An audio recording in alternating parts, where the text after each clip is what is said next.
Geliefdes, as jy jou Bybel saamgebring het, ons gaan vanoggend sommer lees uit 'n paar gedeeltes. Jy kan begin deur oop te maak by Psalm 103.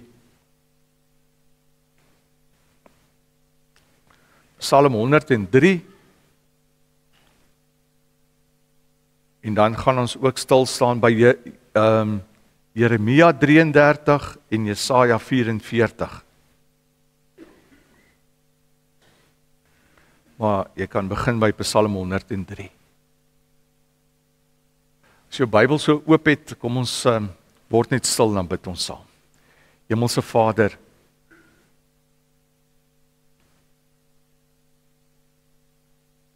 dankie dat ons as gemeente U kan bely,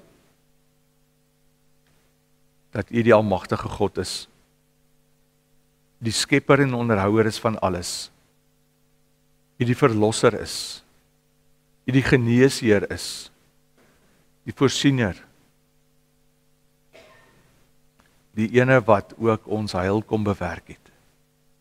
Hemel Vader, as ons vanoggend hier in die kerkgebou is, dan wil ons vra dat U ook deur hierdie woord met ons sal praat. Heilige Gees, kom open ons geestesoë en ore. Maak ons ontvanklik vir U woord.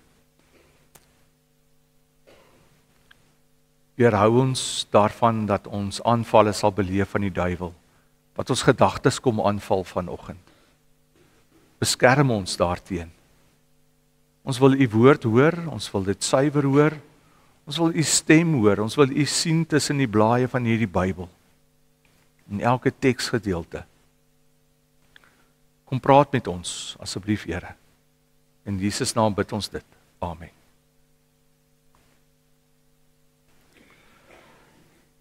Nou, jy sal saam met my stem, as ek vanoggend vir jou sê, dat die Here, God, soos wat hy in die Hebreëus bekend staan as Yahweh Elohim, ons skepper, en hy staan baie so bekend in die Bybel, dat hy ons skepper is, daarmee sal hy saamstem, ons lees dit baie in die Bybel, dat hy ook nie net die skepper is nie, maar dat hy ook die onderhouer is van alles, want hy onderhou sy skepping.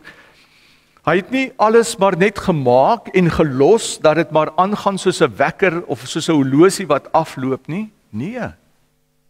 Hy is die onderhouer van alles.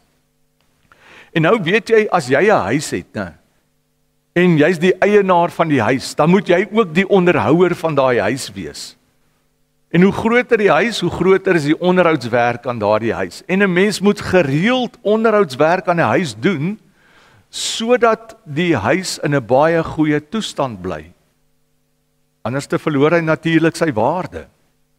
En ons sien dat God wat die skepper is, God wat die onderhouer is ook die God wat herstelwerk doen, wat ook, soos die Engelsman sal sê, die maintenance werk doen. En vanoggend wil ek so 'n bietjie daaroor gesels, oor God wat die herstelwerk doen, want ons sien al reeds hier van Genesis af, tot by Openbaring is hy die ene wat herstelwerk moet doen. En hy beloof, ons sien dat hy dit gedoen het, en ons sien, en ons hoor, en ons lees, hy sal aanhou daarmee, tot aan die einde, dat daar 'n nuwe hemel en 'n nuwe aarde kom.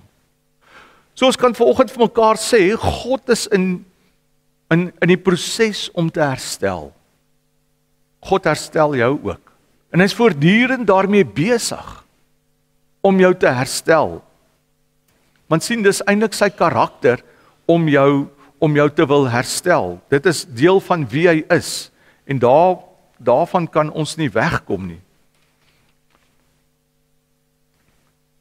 In Eksodus 34 vers 6 en 7 sê hy baie duidelik vir Moses wie hy is. As hy na Moses toe kom en homself bekendstel, dan kom sê hy daar vir Moses dit wat hy ook sê in Psalm 103, dat ek is 'n barmhartige God. Ek is genadig, ek is lankmoedig, ek is vol liefde. Dis wie ek is, dis my karakter as God. Nou as hy sê, dis wie hy is, dis sy karakter, dan doen hy ook sy herstelwerk vanuit sy karakter. Hy onderhou hierdie skepping vanuit sy karakter. Hy is 'n barmhartige God. So as hy herstelwerk aan my en jou moet doen, dan werk hy vanuit sy liefde, vanuit sy barmhartigheid, vanuit sy genade. Dit is hoe God werk. Hy is nie soos wat baie mense sê en glo dat hy hierdie wrede God is nie. Ons sien voorbeelde daarvan verder in die Nuwe Testament, want Jesus is die vergestalting van God. Hy word God in menslike vorm hier, en hoe hy optree is hoe God ook is. Nou van die begin af, as ek jou gou kan terugvat na Genesis toe. Alles word gemaak, alles is wonderlik, is die paradys. Daar's geen sonde nie, tot op 'n dag. Dan kom sonde in hierdie wêreld. En sonde kom verander alles. Maar as jy mooi gaan kyk, wat sê Genesis vir ons? Genesis 4, vers 7 sê vir ons, dit so mooi. Dis dan wanneer met die verhaal van Kain en Abel. Wanneer die Here met Kain praat, hoor wat sê hy vir hom? As jy nie goed doen nie, die sonde wag vir jou daar buite. Hoor hoe praat die Here oor sonde? Hy sê die sonde wag vir jou daar buite en hy wil jou in sy mag kry. So hierdie sonde waarvan gepraat word eintlik as dit ware aan 'n persoon gekoppel. Dit word aan die duiwel gekoppel. So hy wag vir jou daar buite. Hy wil jou in sy mag kry, so hy wil jou eintlik kom verwoes en kom vernietig. Dit is wat die sonde mos maar doen. En dan sê hy vir hom, die Here sê vir hom dan, maar jy moet oor hom heers. So sonde is nie maar net iets wat ek sommer maar net uitdink nie. Dis wanneer ek toelaat dat die duiwel 'n invloed met sy mag, 'n invloed op my lewe het. Of dit nou op my denke is, of wat ook al, maar dat hy 'n invloed op my het en daarom tree ek anderste op. Dan tree ek buite God se wil op as ek sonde doen. En hy sê hier vir Kain, hy wil jou in sy mag kry. Dis hoekom ons mos 'n gedeelte soos 1 Petrus het wat vir jou kom sê, onthou die duiwel loop rond soos 'n brullende leeu en wat wil hy doen? Hy wil nie net hier langs jou kom lê nie, hy wil jou verslind. Dis wat hy wil doen. Hy wil jou vernietig. Hy wil die verhouding tussen jou en God wil hy kom vernietig. En dis hoekom wanneer God dan ook sê in vers 15 Genesis 3 vers 15 sê hy, ek stel vyandskap tussen jou en die vrou, tussen jou nageslag en haar nageslag. Hy praat hier met die slang, né? Daar's vyandskap. Tot vandag toe nog is daar vyandskap. En hy sê, haar nageslag sal jou kop vermorsel en jy sal hom in die hakskeen byt. So daar's altyd een of ander iets daar aan die gang.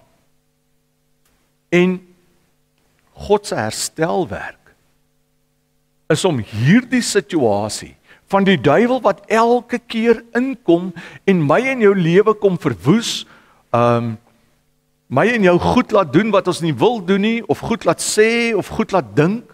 God se herstelwerk is voortdurend besig wees met my en jou, sodat hierdie goed se gevolge vir jou lewe beperk kan word. As ons sien, wat doen hy met Adam en Eva? As jy die verhaal gaan lees, toe Adam en Eva agterkom dat hulle verkeerd gedoen het nou, en hulle kom agter dat hulle naak is, toe maak hulle klere van vyeblare, né? Maak hulle vir hulle klere, daar in 3 vers 7. En dan kom God, besef hy, maar ek moet herstel. En dan sien ons ietsie van die eerste offer. Daaroor kan ons weer eendag met mekaar gesels. Maar God kom en hy maak vir hulle dierevel. Hy gee vir hulle klere van dierevel. So iewers moes daar 'n dier gesterf het, sodat die gevolg van hulle sonde bedek kan word. Begin van offerdiens, né? Van elke keer wat daar 'n dier moes sterf vir ons sondes. Maar dan kom God en hy bring 'n instrument in om hierdie sonde 'n teenvoeter te kan wees vir die inwerking van die sonde op ons lewe. En ons noem dit bloot eenvoudig vergifnis. Dis God se instrument. Dis God se uitveer wat hy gebruik. Dis God se herstel. Dis sodat ons weer met God verbind kan word. Want sonde bring verwydering. Nou sê God, ek moet herstel. Ek moet hierdie verhouding herstel omdat daar nou verwydering is. Hoe kan ek dit herstel? Deur middel van vergifnis. Die feit dat ek jou vergewe. Nou weet ons met vergifnis, ek moet ook berou toon sodat ek vergifnis kan kry. Ek moet ook jammer sê. En dan vergewe God, dan vee hy dit uit. En hy dink nie weer daaraan nie. En weet jy wat? Dit is deel van sy karakter, wat hy sê.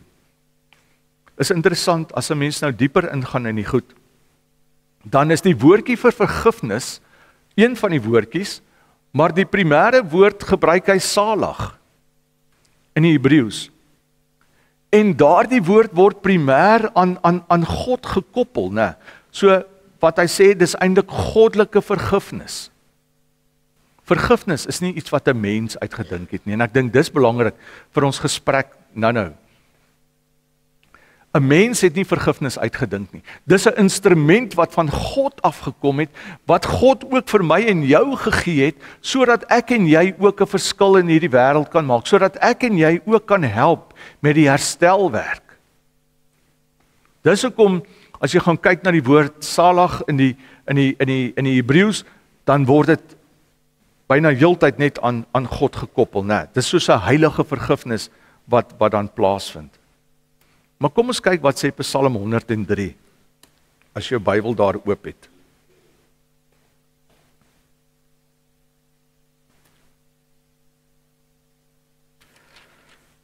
Psalm 103, vers 8. Hy begin deur vir jou te sê, maar wie is die Here? Hy sê, barmhartig en genadig is die Here, lankmoedig en vol liefde, want dis die Here wat nou besig is met herstelwerk. Hy sê in vers 9, hy sal ons sondes nie bly toereken en nie vir ewig toornig bly nie. Ek wil hê jy moet dit hoor vanoggend.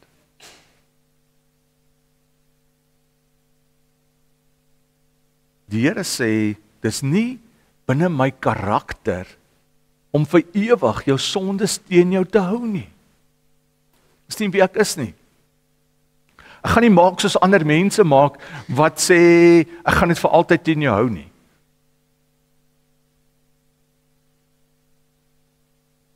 Iemand sê, hulle het een keer in 'n tou gestaan, en toe sien hulle, die ou het so 'n tatoeëermerk op hom, wat sê, God kan miskien vergewe, maar ek vergewe niemand nie.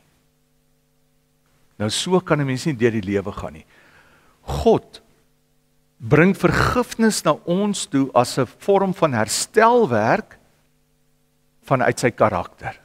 Dis hoekom hy daar sê, barmhartig en genadig is die Here, lankmoedig en vol liefde. So hou dit heeltyd in gedagte wanneer ons met die beginsel van vergifnis werk. So hy sê vir jou, ek gaan nie jou sondes bly toereken nie. Maak nie saak wat ander mense sê nie, ek gaan dit nie doen nie. Ek gaan nie vir ewig toornig bly nie. Vers 10, hy handel nie met ons volgens ons sondes nie. So hy gaan nie vir jou sê, in die lig van dit wat jy nou gedoen het, dan gaan ek en jy nou maar so 'n paadjie vorentoe stap nie. Jy's nie op parool by God nie. Glad nie. Hy het jou vergewe. Hy begin skoon, hy begin nuut. Onthou julle die gelykenis van die verlore seun. Wat het met daai seun gebeur toe hy terugkom? Hy begin nog om met die pa te praat en sê, pa, vergewe my vir al hierdie goed wat ek verkeerd gedoen het. En dan stop die pa hom, en die pa is so opgewonde om hom te sien. En dan sê die pa vir hom, nee maar kom ons hou fees, kom ons herstel, kom ons gee vir jou nuwe skoene, kom ons trek weer vir jou klere aan, 'n ring aan jou vinger, al daardie goed. Ek herstel jou na die posisie wat jy gehad het toe jy hier was.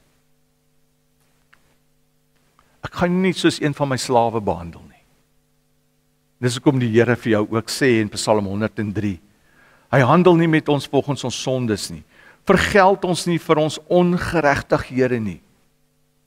Want so groot as die afstand tussen die hemel en die aarde is, so groot is sy liefde vir die wat hom dien. Sien jy, hy doen die herstelwerk in terme van vergifnis vanuit sy liefde uit. So ver as die ooste van die weste af is, so ver verwyder hy ons oortredinge van ons af. Dis die Here. Dis sy herstelwerk in jou en my lewe. Soos die Vader hom ontferm oor sy kinders, so ontferm die Here hom oor die wat hom dien. Hoor jy vanoggend hoe lief het die Here jou? Hoe is hy?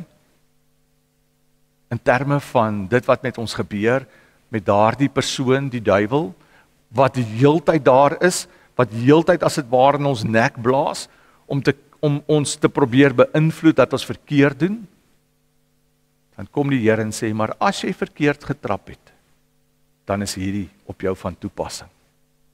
Dis wat ek graag in my herstelwerk met jou sal wil doen. As ek jou kan vat na 'n volgende ene toe, net na Jeremia 33 toe. Jeremia 33.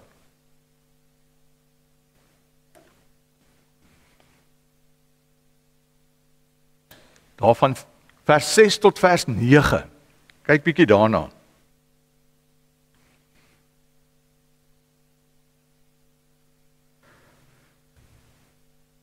Hy sê,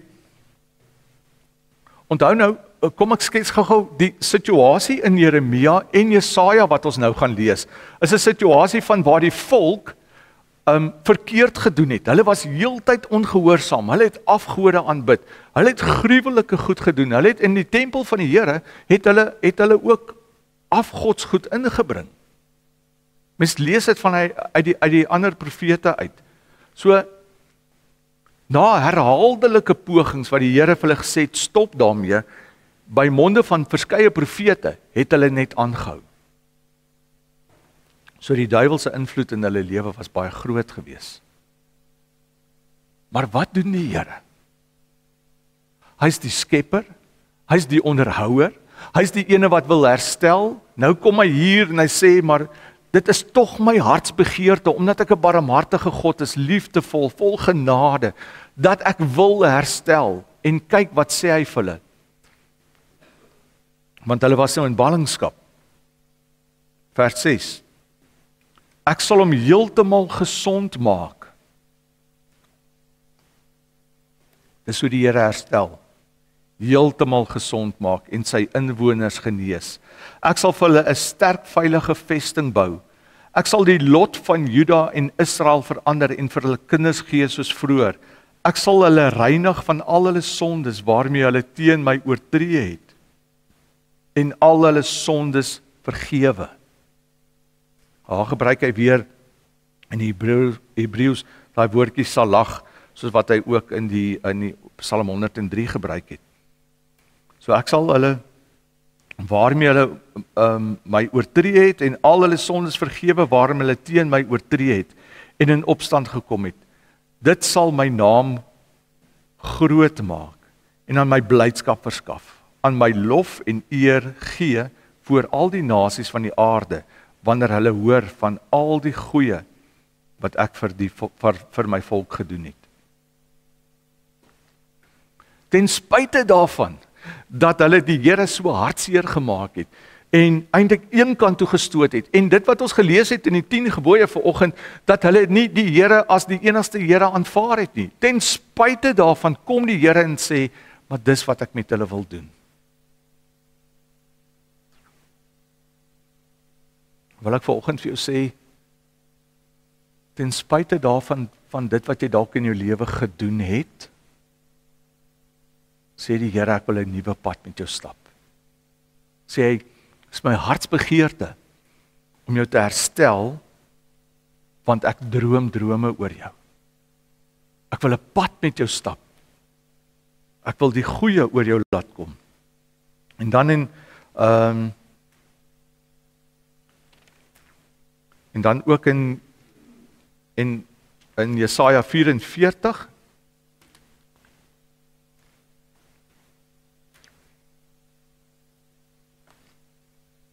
Jesaja 44.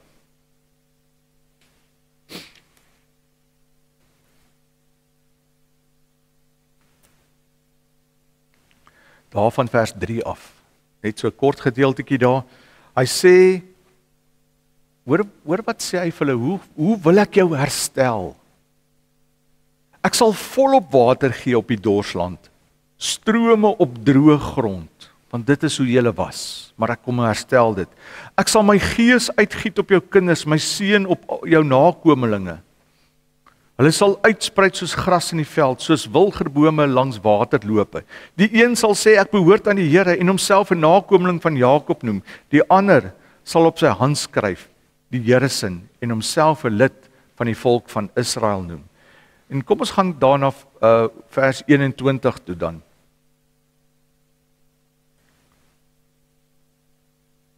Hy sê vir hulle, dink hier aan Jakob, dink hier aan Israel, want jy is my dienaar. Ek het jou gemaak, ek is die skepper. Jy is my dienaar. Ek sal jou nie verlaat nie, Israel. En kyk wat sê hy, hoe praat hy met Israel nou, wat in hierdie moeilike situasie was. Hy sê, ek het, sien jy daai woordjie het, ek het jou oortredinge vergewe, jou sondes uitgewis. Ek het dit reeds gedoen. Ek sien jou al reeds in 'n ander lig. Ek het dit uitgevee. Hulle het verdwyn soos wolke, soos miswolke. En dan sê die Here, kom net terug. Kom terug na my toe, want ek het jou verlos. Sien jou werk die Here met ons. Dit laat my so dink aan daai teksgedeelte in Romeine 5 vers 8 wat sê wat net vir ons sê dat Christus vir my en jou gesterf het toe ek en jy nog sondaars was. Toe ek en jy nog nie in 'n verhouding met hom geleef het nie, het hy al reeds vir ons gesterf. Nou sê God hier vir sy volk, ek het julle al reeds vergewe. Ek wil 'n nuwe pad met julle begin. Kom net terug na my toe, sodat julle waarlik kan lewe. En as ons gaan kyk, as dit is God, dit is die hart van God se vergifnis, vanuit sy karakter uit, né? Dat hy 'n barmhartige, liefdevol God is, vol genade. Dis, nou het jy ietsie gehoor in die Ou Testament van sy karakter van vergifnis. Wat hy dit graag wil doen. Maar dis nie waar dit stop nie. Ons is ook mense wat 'n Nuwe Testament het. So wat gebeur in die Nuwe Testament? In die Nuwe Testament kry ons te doen met Jesus, wat God is wat mens kom word het hier op aarde. En hoe het Jesus gemaak in terme van vergifnis? Nou in die Nuwe Testament is dit nou interessant. Ek deel maar die goed met jou as jy ek wil eintlik sê vat dit of los dit, maar dit gee vir mense net so 'n bietjie diepte. In die Nuwe Testament gebruik die Grieks 2 woorde. Die eerste woord wat hy mag gebruik sê bloot eenvoudig wanneer dit praat oor vergifnis is om dit te laat gaan. Amper soos wat ons sê daai tou los te maak, om dit net te laat gaan. Die tweede woord wat ons kry veral in die Grieks vir vergifnis, charizomai, het baie te doen, jy hoor die woord eintlik genade daarin. Om te sê daar is 'n genade aspek aan vergifnis verbonde. Dat as ek vergewe, is dit 'n stuk genade wat ek uitspreek. En Jesus, wanneer Jesus op aarde is, dan is hy die vergestalting van God, hy sy hart klop.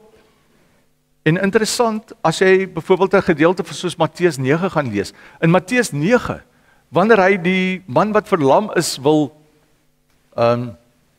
genees, dan sê hy vir hom eers, jy's vergewe. Ek vergewe jou. Want hy het met die persepsie geleef dat ek moes iets verkeerd gedoen het, en as ek iets verkeerd gedoen het, dan word ek dus gestraf. Ek kry hierdie siekte of wat ook al, so ek moet eintlik nou eers genesing kry. Ek moet vergifnis kry voordat ek gesond word. Dis hoekom Jesus dit nou onder andere vir hom gesê het.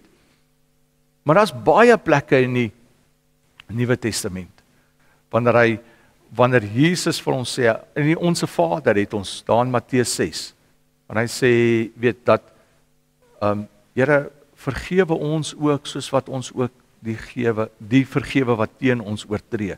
Jesus vertel 'n klomp gelykenisse, verlore seun, oor die amptenaar wat vergewe word, maar wat nie wil vergewe nie. Jy weet, daai hele beginsel van jy skuld my geld. Ek word dit kwytgeskel, maar ek wil nog steeds my deel hê. En wanneer Jesus byvoorbeeld by die kruis sê, Vader, vergeef hulle want hulle weet nie wat hulle doen nie. Wanneer Jesus en Petrus in gesprek is met mekaar, en Petrus dink hy's baie oulik, en hy sê, weet, hoeveel keer moet 'n mens dan aan hom vergewe? En Jesus antwoord hom eventueel, en hy sê vir hom, 70 maal 7. Dis hoeveel keer jy moet vergewe. Nou daai ding het ook 'n baie interessante ding, waaroor ons bietjie eendag kan gesels, daarvan uit Genesis uit. Maar ek wil jou vat na 'n gedeelte toe vandag.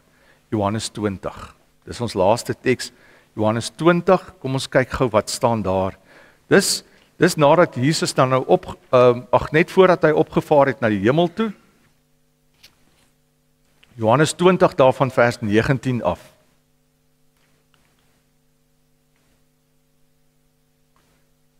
Die Sondag aand was die disippels daar by mekaar gewees.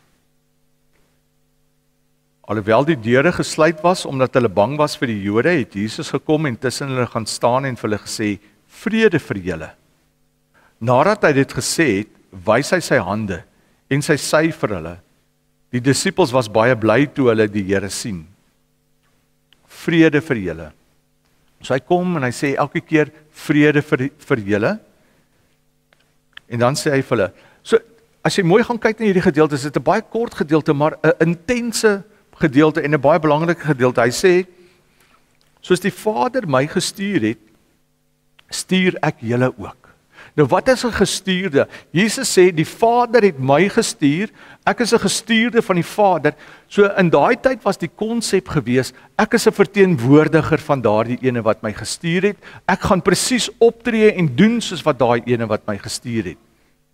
Nou sê Jesus, julle word eintlik my gestuurdes. Julle moet presies optree soos wat ek opgetree het. Julle moet my verteenwoordig. Dis hoekom hy sê, stuur ek julle ook. Maar hy wil hulle nie net los nie. En kyk wat gebeur in vers 22. Nadat hy dit gesê het, blaas hy oor hulle en sê, ontvang die Heilige Gees. Nou daardie woordjie blaas is baie belangrik. As jy 'n bietjie op jou eie gaan studie doen daaroor, sal jy sien, daardie woordjie blaas is dieselfde woordjie wat gebruik word daar in Genesis 2 vers 7, wanneer hy die lewensasem in die mens, toe hy die mens geskep het, blaas hy sy lewensasem daarin. So dink gou vir jouself, Jesus is hier by sy disippels, sy hemelvaart is naby. Hy praat met hulle en sê, ek wil julle stuur in hierdie wêreld in. Maar dan blaas hy oor hulle, en dieselfde blaas waarmee daar geskep is, blaas hy oor hulle. Lewensasem. So, hy blaas herskepping in hulle in. En dan, en dis dieselfde ook wat ons sien in Esegiel 37 vers 9, wanneer daai dooie beender in die vallei is. Wanneer die Heilige Gees kom, en hy waai en hy blaas as dit ware die lewe weer in daai bene in. En hy sê vir hulle, as jy mooi kyk, sê hy vir hulle, so ontvang die Heilige Gees. En ons weet ook, Jesus het gesê daar in Johannes 6 vers 63, dat die Heilige Gees is die ene wat lewend maak. Nou hoekom sal hy vers 23 dan direk daarna sê? Kyk wat sê vers 23. As julle mense hulle sondes vergewe, word dit deur God vergewe. En as julle dit nie vergewe, word dit nie deur God vergewe nie. Wat het ons vir mekaar gesê? God is in die proses van herstel. Daar van die skepping af. En hy is in die proses van herstel en hy sal aanhou daarmee tot wanneer hierdie aarde eindig. Maar nou kom sê hy, ek blaas oor julle as disippels, julle word my gestuurdes, en die eerste ding wat hy vir hulle sê is, in terme van vergifnis, dat julle dit moet gaan uitleef, dat julle ook daardeur God se instrument van herstel kry. So as ek en jy van God verwag om my te vergewe, vanuit liefde uit, vanuit sy barmhartigheid uit, en sê, maar ek dink nie meer daaroor nie, ek gaan dit nie teen jou hou vir die pad vorentoe nie, dan sê hy, ek kom blaas nuwe asem in jou, ek kom blaas nuwe lewe in jou, die Heilige Gees is in jou, en ek vertrou my instrument aan jou toe, die instrument van vergifnis, dat ons dieselfde sal moet gaan doen in die wêreld, dat ek en jy ook moet uitgaan, en mense moet vergewe, dat ons ook vir mense moet gaan vertel van die vergifnis wat daar is, want daar is vergifnis. Dis hoekom Paulus byvoorbeeld daar in Efesiërs 4 vers 32 sê, luister, vergewe mekaar soos julle ook in Christus vergewe het. En dis interessant, Paulus gebruik altyd net een sekere Griekse woord. Hy gebruik daai charisomai, wat sê genade. Dis 'n stuk genade. Wanneer ons uitgaan en mekaar vergewe, is dit genade. Dis genade wat ons verkondig, is God se genade, is God se asem wat ons eintlik uitblaas. Want vergifnis is God se instrument. So kom ek vra vir jou vanoggend, wil jy graag God se vergifnis hê? En as jy vir my sê, ja, ek wil dit graag hê, ek het dit al gekry, dan is die verantwoordelikheid, want dit het jou lewe, sy vergifnis, het jou lewe kom verander. Sy vergifnis, die grootste daad van sy vergifnis was Jesus aan die kruis. Dit het my en jou lewe kom verander. Dit was transformerend op jou lewe. En nou sê hy, ek het ook die Gees in jou gesit. Maar ek het ook vir jou daai instrument gegee. Gaan jy ook uit en gaan lewe jy die vergifnis. Gaan doen dit met ander mense. Gaan spreek ander mense vry, want jy wil dit van God hê. En hy sê daarom het ek en jy die verantwoordelikheid om dit ook te doen. Dalk moet jy iemand gaan vryspreek. Dalk moet jy iemand vergewe.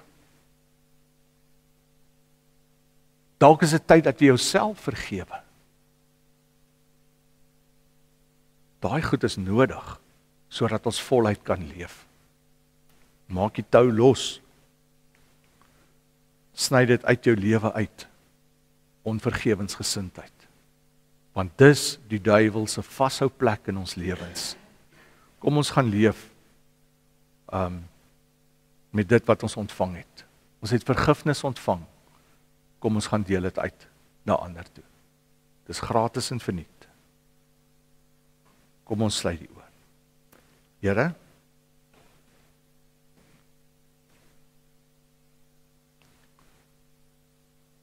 dankie vir die vergifnis.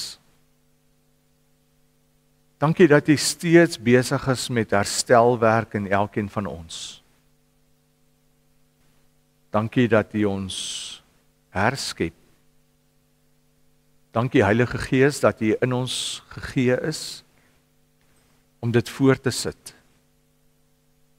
Dankie dat die bediening van versoening aan ons toevertrou is. Dankie dat ons ook die instrument ontvang het om te kan vergewe. Dankie dat jy ons vergewe.